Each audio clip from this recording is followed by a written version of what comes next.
We're here with Matt Kavanagh with Health Gap. We're here at the IAS meeting in Durban, South Africa. And we really appreciate you taking the time. Absolutely. The press conference that you were involved with was about the gap in health resources. Exactly. And if you will, describe the evidence and the focus of your talk. So there were two big things that were talked about during the press conference. The first is some new data from Kaiser Family Foundation, and they found that last year, 13 out of 14 major donors around the world actually decreased their funding for HIV. Now, before you go any further, yeah. By how much was it? So the total decrease was about $1 billion, although it's a little complicated because some countries, it was $1 billion total, but that's in US dollars. So part of it is that the US dollar was strong, and that explains a little bit of it. Part of it was that that some donors, like the United States, put forward funding that they didn't use in 2015 that they just were slow in using, so it'll go into 2016. So the kind of total overall number isn't as essentially correct. But what is really clear is that even if you kind of take account of all of those things, there was at least an 8% drop. And the big thing is that it dropped by 13 out of 14 big donors actually saw such a drop.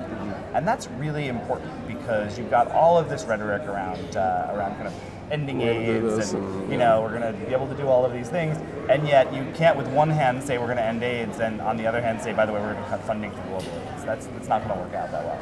So that was the one big focus. The challenge to me is that, okay, we set a precedent, a dangerous precedent, that we can drop the funding. Right. And we have to show that there's a result, a negative result with that. Yeah. I mean, not that we want to show that. Yeah, but that's right. But it's obvious that you right. can't do something with nothing. Right. And you're seeing it. I mean, one of the things that you're seeing very clearly across the world is that we're increasingly being forced to choose where are we going to scale up treatment? Where are we going to scale up access to kind of services? Where are we going to scale up PrEP? All of these things, rather than doing what is now very clearly scientifically warranted, which is saying everybody on treatment every place, right? If you're HIV positive, you get immediate access to treatment. Evidence is very clear on it. It's been the policy in the United States for a long time. For years. Yeah.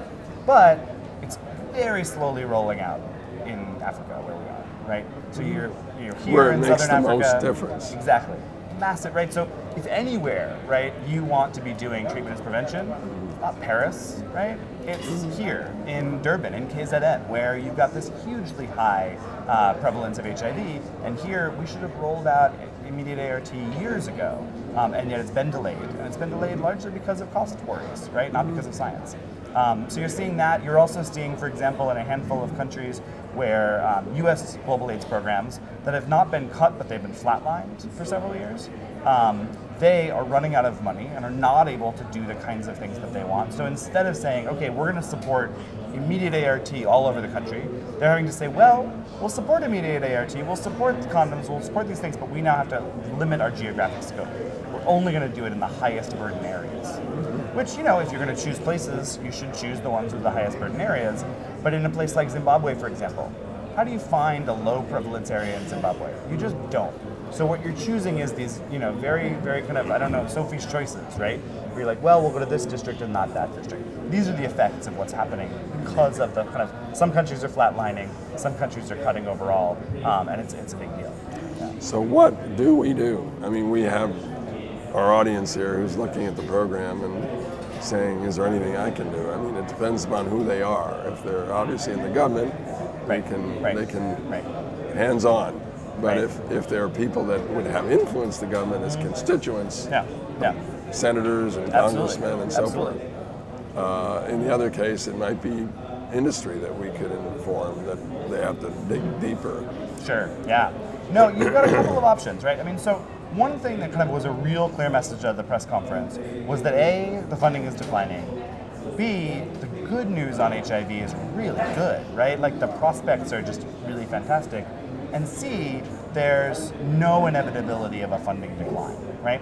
So we've been here once before, right? We were here in 2010. But if we remember kind of before that, we were also here in 2000, right? So literally here in Durban in 2000, at a time when Thabo Mbeki and others were saying HIV doesn't cause AIDS, right? Back in the day. Craziness. The other thing that people were saying was that it's completely not feasible to roll out HIV treatment to people living with HIV in Africa. They were saying, everything from, it's just going to cost too much to the really racist things like Africans can't tell time, right? The United States government, right? So you've got these really problematic assumptions, and we broke that consensus, right? We, world leaders gathered, they said, we need to address this. Everybody said, oh, maybe you can get $1 billion.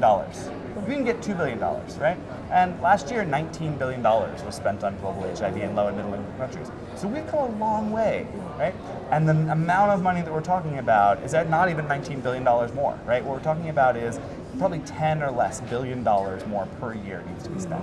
So, UNAIDS estimates around 7, 8, 9, somewhere right around there. So it's, an increase of a third, right?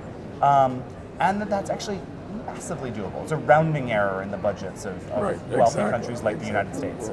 So given that that's the case, one kind of narrative that's out there is, last time we were in Durban, it was we can't possibly do treatment for people in Africa. Now it can't possibly be enough money to do treatment for everyone in Africa, therefore we have to choose. It's a complete fallacy and we don't have to do it, but means that we have to do some political mobilization, right? So we have to think about who are the people who are in charge of making these decisions. Well, we've had 4 terms of presidents with Bush that pushed the PEPFAR, and then Obama who continued it. Yeah, that's right. So we have had that going for us, but we still have a Congress that's holding some purse strings. So here's the interesting thing. Here's your breaking news, right? Which is that the Obama administration is the reason why there's been a flatline. It's not the Congress, which is really counterintuitive, right? The Congress has been controlled by, supposedly fiscally conservative Republicans that have been really pushing against expansion of funding, except on global HIV.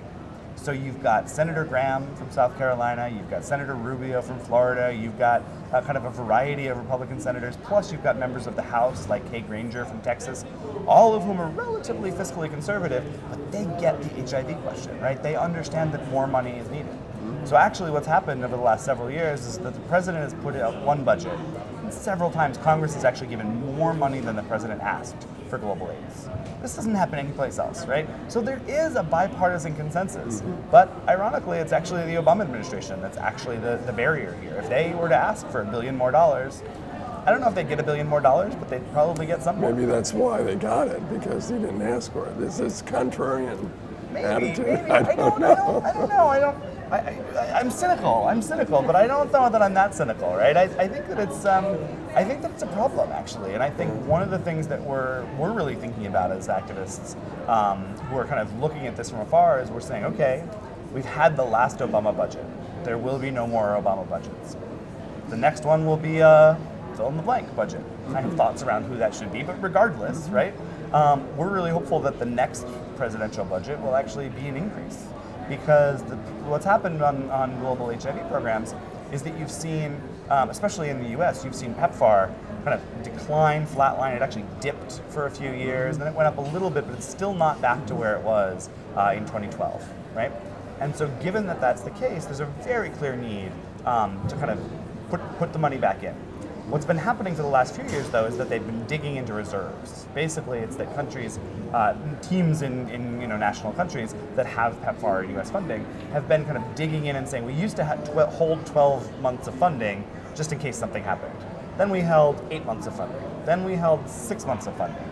Next year, they're going to be down to holding 4 months of funding for life-saving programs that you cannot discontinue. Exactly. You don't want to cut any further than that, right? There's no more fat to cut there. So this next budget is going to be critical. If they don't decide we're going to actually reinvest money, it's unclear what's going to happen. And our political leaders can make that decision. So I think if the next president's budget says we want an extra $500 million, very reasonable sum next year, I think they'll get it. And I think there's a real kind of clear case to be made for it. I've been on the Hill.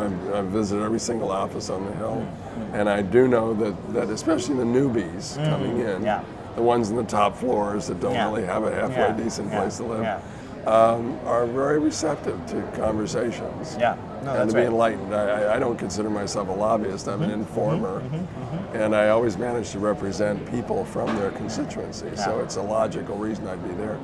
But it is important to do that, and I think we have to be ready to do that this next cycle, because it is absolutely critical. And we have this day that we go on the Hill and we talk ADAP and whatever. And we need to just do that more and ongoing for that matter, because they don't want to just have that one day a year. Yeah. No, that's right. And I think that's the key, right? Is that one of the things that has happened in the AIDS movement is that people have gone to political leaders and they've held them accountable and they've said, it's all you have very to do rational. this. It's so rational. It is. And when you talk, and I understand they don't always do things that are rational, but the fact is this is rational with a human result. Absolutely. Which is death. Yeah, that's right. So it's very important to remember that. Yeah, and governments are going to have to decide, because we have two options, right? One option is the status quo, in which we see an endless cycle of new infections and deaths, right? That's really what the option is. Or we get ahead of the wave, right? And that means investing now, right? You don't have to invest forever, because it's an infectious disease. This is what happens, right? But if you get ahead of the curve, then you can lower your investments at some point. But that point is not yet. And that's what I really worry about. That people are getting the sense that somehow AIDS is over, AIDS is ending, we're in good shape, and it's not. Over for a few people. It's over for a few percentage. But the other people are the ones that are causing us to have more new infections. That's right. It is very sad, but I don't want to end on that note. I do want to say that the work you're doing is fabulous. Thank you. And I really appreciate your energy and being here and certainly visiting with us. Absolutely. Thanks for having me. Thank you, appreciate man. it. Have a good one.